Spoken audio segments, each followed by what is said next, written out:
Had a thought the other day, briefly shared it to Twitter, realized didn't really fit in a tweet conversation, thought it might work out better here. But it is going to do with who really inspires us. And it's different than we tend to think about, different than we would envision. Now, obviously, there's people who are real and inspiring, and there's certainly a handful of those role models anybody's got, whether it's people who've achieved a lot, whether it's professional athletes in some people's case, business people who've been very successful, whatever it might be. But for the most part, when we're picturing people who are inspiring to us, heroic people, larger than life people, personas, we often pick those up from our entertainment media. It's fictional characters in books we've read, it's figures on screen in a film, people on a TV show. Sometimes it's characters in games that we play.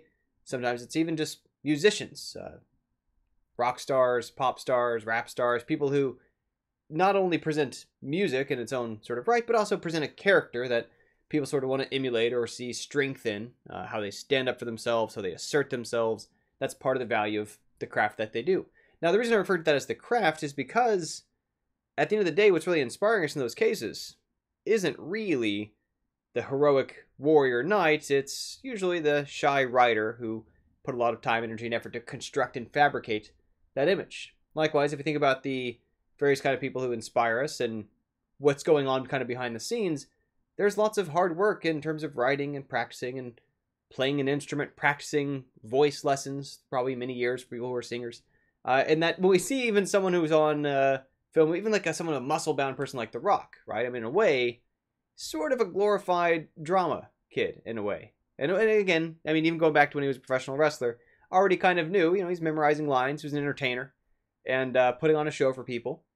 But when we hear these witty comebacks, when we see these sort of, again, larger-than-life actors and things on screen, I think it's useful to remember that what's really inspiring us is someone who is probably a creative writer for many years, putting in the work effort and struggle to kind of craft those lines in a way that's going to resonate with people. Professional actors put a lot of energy, effort, and time into developing their skill and how to present that in a way that's compelling, in a way that's believable, in a way that resonates with us. Probably scored by someone who earlier on in life was, in band, in choir, stuck a lot of hours of their life into practicing an instrument, that these are things that, when we bring those kind of skills together, inspire people. And they really can just move people forward. They can improve our situation. It's not just about the sort of quality of the day in terms of being a little bit happier because we saw something cool. When we see something that inspires us, it can help lead us to do more things, to try more things, to expect more from ourselves and others, to have these role models that are woven out of the imagination, that even if they're partly inspired by real things, or even based on sort of reality kind of television show or movie, still vastly dramatized in a way that, again, helps them sort of inspire us. And so I like to think that the source of those is the kind of people putting in the hours and the hard work of things that, while they're doing it, aren't loud, aren't boisterous, aren't necessarily putting their life in danger. And so if we're looking for ways that how can we inspire people, and I think I mentioned this because, of course, a lot of us may not think of ourselves as someone who's ever going to be like those characters, is a reminder that anybody can be a source of those characters. Anybody can be coming up with superheroes, anybody can be coming up with stories, anybody can be finding ways to use their craft as a part of a bigger picture, collaboration with others, to share a character that doesn't exist, to share a story that doesn't exist, to share a situation that never went down, but that the proper presentation of it can still have this very real impact on people in a way that it's actually much easier to think about fictional doctors, fictional athletes, sometimes fictional heroes or fictionalized versions of them than real people.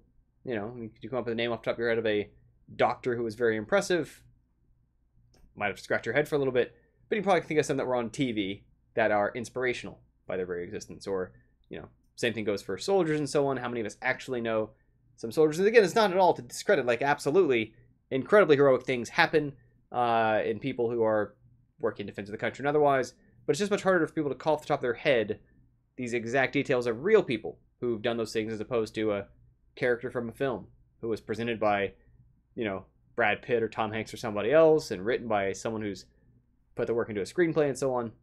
But to remember that we can be a part of inspiring others through the construction, the fabrication, which sounds like it takes something away, makes it artificial, but it's not. It's realizing that is what it is. That, people past a certain age aren't confused into thinking that that's a living puppet when they see a puppet show. They know there's a person behind it. And people, when they see things in a movie, don't think that that's a real thing happening. We know that it's an actor and it's lines and so on. But rather than seeing it as taking value away from it, seeing it for what it is, and seeing how we can become a part of that can, of course, help us in hopefully in our path and finding our place as creative people, as people who are building things, making things, whether you're a computer programmer or game person like I am, whether you're in more the art side, writing side, whatever your skill area interest might be. But that's the thought for the day. I just wanted to share that in terms of thinking about who's really the sources of inspiration, how can we become that in the stories of others. Have another video fun tomorrow.